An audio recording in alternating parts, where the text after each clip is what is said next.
রমজানের দিন বাড়ি আর ভাল লাগে না, তাই কলা বাগানে দেখেছি। আরে ছোট ভাই কোন যাবো? কোন যাবো? আরে ঘুম পাড়া না গুলা, চলো কলা বাগানটা দেখে আসি।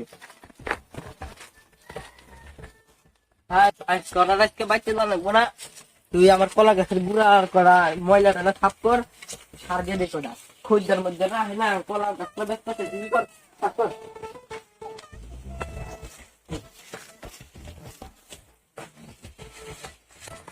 না ওটা কলা গাছ দরকার, কলা বাগানে আসলাম, তাহলে কলা বাগান করে নেই। ও তোর মহাজন কো চলাই, মহাজনের কাছে একটু ঘুরে ঘুরে আসি। আরে ভাই আপনি আমার আসসালামু আলাইকুম। ওয়ালাইকুম আসসালাম ভাই, ভালো আছেন? হ্যাঁ ভালো আছি। সবজি কলা গাছ লাগতো কয়টা, তাহলে ইনকাম কয়টা? আপনার কাছে কলা গাছ কিনছেন না? আমি কলা গাছ বেচা খুঁজতেছি। এই দেখেন, এই যে একটা আছে, এই যে একটা আছে, এই যে আছে। আচ্ছা ভাই, কত দোকান না আমার লাগবে বুঝে 20 কে? আচ্ছা দেন। আচ্ছা ভাই ওই কলা গাছটা কত করে দেবেন? এখন তো ভাই সব কিছুর দাম বেশি, আপনি 300 টাকা পিস দিন।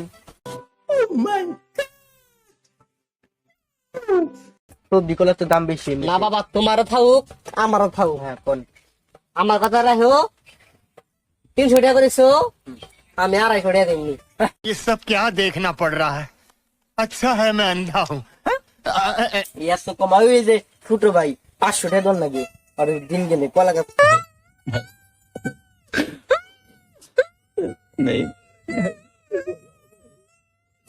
খালি গুড়া পরিষ্কার করে। ইয়ার তো কমায় না, আপনি 10 টাকা কম দেন। আচ্ছা কম টম না, 20 টাকা কম দিলে বাদাম तुमसे ना हो पाएगा। কলা গাছ তাহলে এই করো ছোট ভাই, তাহলে ওর কলা গাছ করে উঠিয়ে দাও। ওই জন্য ইয়াতে শাগুল আছে, কুদাল আছে, আমি তোমার হাতে সাহায্য করতেছি।